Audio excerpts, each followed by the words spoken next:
watching Where Are They Now with your host, Dianne Hart. Now here's Dianne.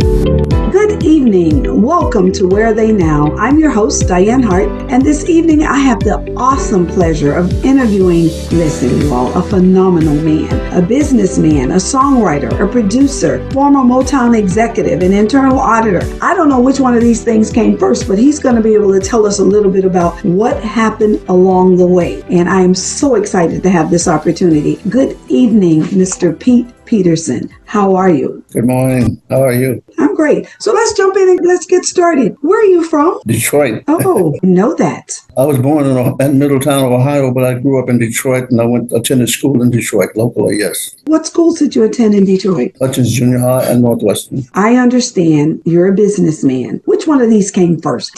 Were you a songwriter before you got into your business ventures, or were you a businessman and then you began to write music and produce and all those other things? Well, I think I was a business boy first. I started my little businesses around the neighborhood where I grew up at, cutting lawn, washing windows and things. That was my first endeavors. So the business came first, and songwriting came along as a necessity. You say as a necessity, but it was always there. As a kid growing up, was that something you aspired to be, was a songwriter? No, I didn't aspire to be a songwriter. Actually, it was just a necessity. I used to, as I got more involved in the industry, I would hire people to do things for me, and I wound up wasting money and not really getting any activity from it. So I just said, well, I can do this better myself, and I just started doing it myself, and went on from there. So these songs, just how do they typically come to you? I mean, when do you think you're the most creative? Well, I try to deal with real life events and things like that. Things that you see happening every day.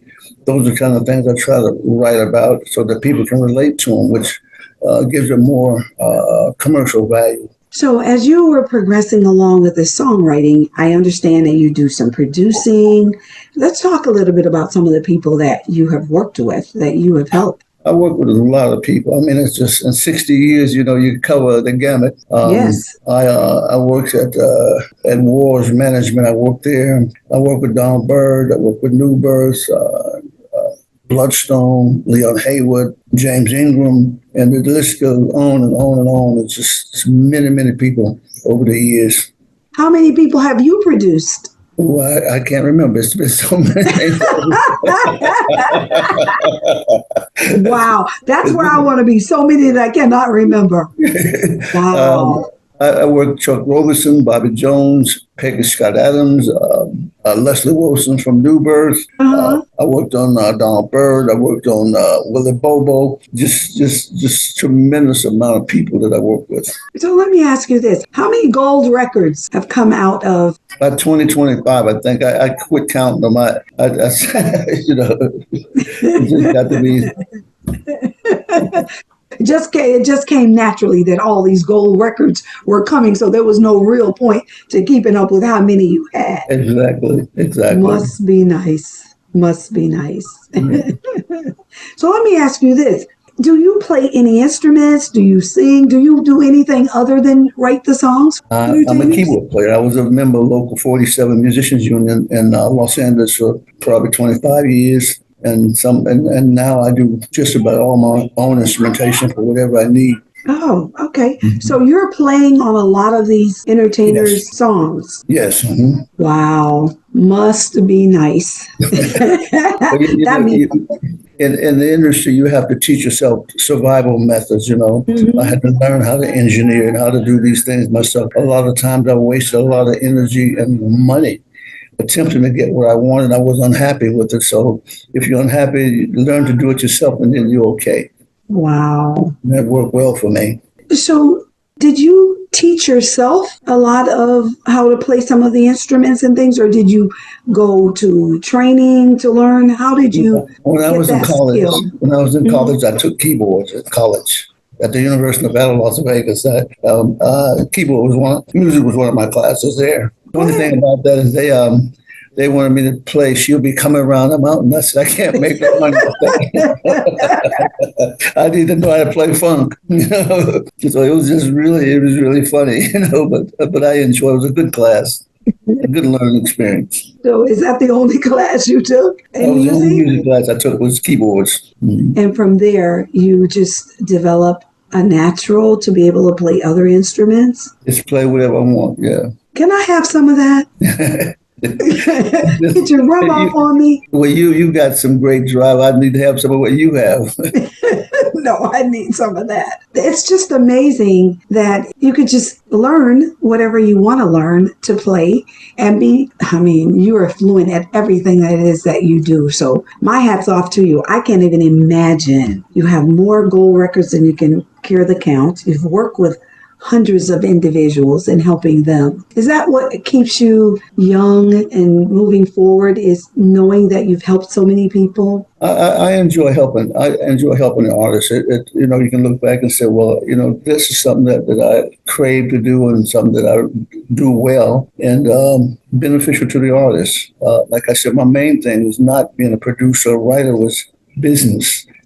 I started when I left Motown in the early 70s, I created my own management company, and it evolved into Peterson and Eldred. It's over 50 years in the business now. And Willie Bobo was my first client. Latin jazz artist Willie Bobo was my first client. And Bill Cosby sponsored us. So I got a good start out the door, kickstart on my own. And I took Willie Bobo to 4-hour productions with War, Eric Burden, and just Robin Ford, Jimmy Witherspoon, some really great artists. So I got some good experience there. It was a learning opportunity. Motown was like a classroom for me. Originally, when I went there, I had worked on 2 #1 records with Dyke and the Blazers in the early 60s, but I really didn't know nothing about the business. That was one of the reasons I elected to go to Motown and the accounting department, so I could learn the business from the inside out. I didn't aspire to be a writer, producer, anything. I wanted to know about the ins and outs of the business from the legal and the financial side of the business. And then prepare myself to be an independent, to do what I needed to do to own myself and own whatever I create. And Motown was a great learning experience for me. I'm very appreciative to the people at Motown for that opportunity to grow as an individual and learn great information. So let me ask you this. I know you could teach. I know you can teach. There's no question in my mind. Have you taught any other artists some sense of the business and how it should work? Well, I've had some really, really successful artists. And one of the things that I stress from the artists before I would work with them is that I don't want to just do something that's going to last for you to have fun for a week. I want to make it a lifetime adventure. I teach them about finances and how to the ins and outs of the business work and what's the most advantageous thing. As an example, there's a big thing going on now about artists getting their masters and all that published. And well, back in the early 70s, Leon Habert was one of my main clients. We were together over 30 years. And he owned all his publishing. He owned his masters and something. Way before Michael Jackson and Prince, we were already there. So we set some really high standards in terms of strides and ownership. So those are the things I tried to stress. We need to own what we create. And that was really, really a good thing for us. I'm sure it is, because if you own it, then that means you get to control it. Exactly. Yeah, which makes a whole lot of sense. So let's talk a little bit about your days at Motown. What was that like? You say it was like a classroom. When you say that, let's talk a little bit about it. Tell us something about it. Well, I had the main thing is that when I worked in the finance department, I was a senior accountant, and I got a chance and opportunity to see how the financial structure was built. And from there, I was selected to go to the creative division's A&R as a financial controller. So from the creative side, I got to learn how to manage the finances in terms of creating product, the costs, how to get artists, royalties and contracts, and the exposure to all the intricate workings of the business, the promotion, production, all those things that are necessary to be successful in the business. That was what I really, really learned at Motown.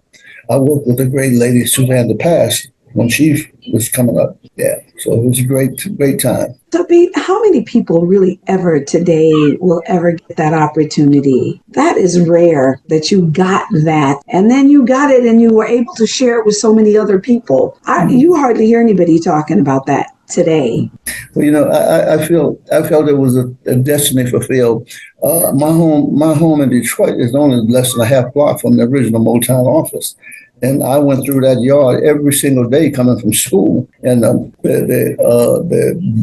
majority of the people that established Motown, early creative side, were my classmates, the Reggie Dozier, Sherry Payne from the Supreme. We all were classmates back in Hutchins. So, and a lot of the writers and producers came out of that school and Northwestern. So it was a learning experience. We all you go out and see. Well, I haven't seen you since school. Great day, Wow, what an awesome class you all obviously had. Yeah. Are you all born to be great that come out of Motown or come out of Detroit? I've never seen anything like it. Is it in the water? No, there's nothing like that anymore. The business has evolved to a whole nother thing now. It's nowhere near as family oriented as it used to be. It's just not the same anymore. Just not the same. I don't enjoy it like I used to. Just getting ready to ask you, what do you think are the most stark differences between then and now? Well, what's making that difference? Before it was people were more passionate about what they're doing and more oriented to what they were delivering. Now it's just reckless and it just creates confusion a lot. So it's just certain things I don't do. Some things I won't do. I had a couple of tunes that were top 5 hip hop. I stopped making them because it just didn't fit me. So, and I wasn't happy with it, even though it was successful. I just couldn't go that way anymore. Yeah. See, that's because you were in a position that you could afford to do that. So you said, nope, I'm not doing those anymore. But had you been a struggling artist, a struggling producer, probably would have said, okay, I'll take them a few more years till I can't take them anymore, right? Yeah. I'm still passionate about, you have to have loyalty and you work with people. And, my friend Thomas Lohman, and this brother, I really like this young guy. He has a great future coming and he's above board and honest. And these are the kind of people that I really admire and want to work with and pass on whatever I can to them and support them. And you've absolutely been doing that. We know, and most people don't know, that Where They Now is really as a result of you and your brainchild. And Thomas talks about it all the time. We would not even be doing Where They Now had it not been for a vision that you had to tell people where people are and what they're doing today. So I'm so grateful to have this opportunity to be able to talk to you and to get to talk to all of the entertainers that I grew up with, but never in my wildest dream thought I would have an opportunity to sit down and have a one-on-one conversation with them. So I am just over the top having this opportunity. And I know that you are a bad boy. Thomas, and I love you dearly. I mean, hey, many things that he does, he could not have done had it not been for you. So my hat's off to you. Well, I can tell you this is the first interview I've granted in 60 years. So I've always interview my artists. Don't interview me. So I don't need to be famous. My artists need publicity, not me. So, but I wanted to talk to you because talking to you, I believe, will help many artists who listen to Where They Now to better understand some of the things that they need to do to be successful. So that's why I really wanted to have this conversation with you. When we talk about the business side of the entertainment, we talk a little bit about how important it is for entertainers to have lawyers that review their contracts, and what does that look like? There's no question about it. When you sign these contracts now, you have to know what you're getting into, and the best thing to do is you get yourself a competent entertainment attorney. A lot of these attorneys, you don't learn this in law school. A lot of these things you learn by practicality and with people that know. The average attorney out there wouldn't know how to put together a production budget or what it costs or how to get the musicians or what they cost anyway. You have to get somebody that can advise you. Good managers are important. You got to have the right managers. He might run a great gas station, but might not run a good music business. So there's a big difference. So I try to push these things forward to let them make rational, creative, good decisions. Yeah. Let me ask you this. When you run into an entertainer and they want the world, but they've not given anything yet, I mean, how do you deal with that? What do you tell them? What is it they need to do? Everything takes time. It's a matter of building and growing. Everything takes time. Nothing is overnight. Very few things happen overnight. It's a very difficult thing to do. And it takes time. You have to grow into these positions and places and spaces. Yeah. And I think that everybody thinks that it's overnight and I should be a star tomorrow without putting in the work. I know that you've worked with tons of entertainers. Do you require your entertainers to practice a certain number of hours every day to perfect their craft? What is it that you tell them that they need to do to really be successful? To learn your craft, you have to really, not just once, you have to know what your craft is about and how to present it and get the proper people and surround yourself with people that are smarter than you, that can make things happen, make this thing happen. Don't be on a trip to where you know everything. You get people that can make things happen, good organizations, good organizational skills. Those are the things that are totally essential for success. Right. Yeah. Yes, they are. If we could just get everybody to begin to understand that is what will help them to become successful. Well, I want to take a break because I want to hear a song that you wrote. Did you tell me you co-wrote the song or did you write this song? Co-write and co-produce on these two songs. Okay. And the very first song that we're going to play is You Ain't Wait a minute. No proof. You ain't got no proof. Okay. Right. You ain't got no proof. And right. Then when we come back, I want to understand a little bit about what you were talking about. Okay. So we're going to take a break and we're going to play You Ain't Got No Proof. So let's do that and we'll be right back. You telling everybody about our love affair. Tried to talk to you about it, baby. Said you didn't care. I'm so mad with you, mama. I don't know what to do. What we did in our bedroom is between me and you. I deny it till the end of time, 'cause it's just your word against mine. I don't care what anyone else say or do. Oh no, they ain't got no proof. Ain't got no proof. They ain't got no proof. Ain't got no proof. They ain't got no proof. Ain't got no proof. They ain't got no proof. Ain't got no proof. You hurt me, baby, sure enough, with this little game you play. It's over, I've moved on, baby, and we've gone our separate ways. What we did is our little secret, our business. I'll take it to my grave. It ain't nobody's business. I keep it till my dying day. When you talk about me, what does that say about you? It must mean that you're a little freaky too. So let's just let it do what it do. Oh, ain't got no proof. Ain't got no proof. Ain't got no proof. Welcome back to Where Are They Now? I'm your host, Dianne Hart, and my special guest this evening is Mr. Pete Peterson. What a bad jam, Pete.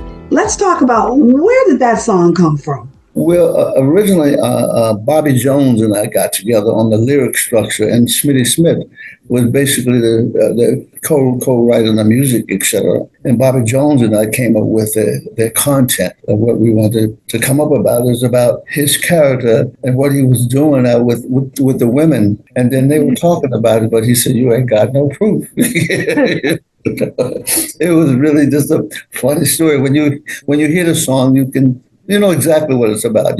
Someone telling your business and telling what you did, but you said you ain't got no proof. So you might be talking about it, but you can't prove it.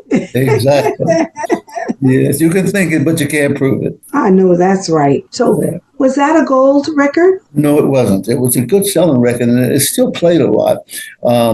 In the southern states, in the Carolinas and places like that, it was one of the top shag. The dance called shag, and the shag community up and down the eastern seaboard there. A big radio song, and it's still to this day it still sells very well. Wow. And how I long have ago did you all make that? That was Produce in that? 2012, I think it was, 2011 or 12. But it's doing very well still. It's still out there doing its thing. Must be nice when you can write a song that lives on forever.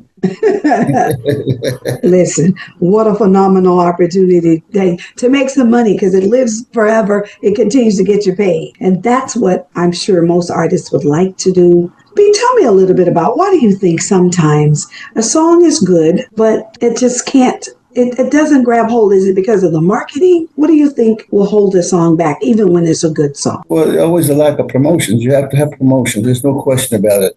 In the industry now, it's very difficult to get radio play or anything like that. The major companies have all the spaces, and a jock can only play about 15, 16 records in an hour, and the handout is what kills us. It's killed the industry. Radio is really bad for certain genres right now. Southern soul is coming on really strong, and it's competing with R&B now. And but blacks in turn don't control R&B anymore. So things keep changing, and so it's very difficult. You have to have good promotion and a good song too, good production, good songs. You have to have something that people really like and can relate to. There's good ones out there. There's some good artists.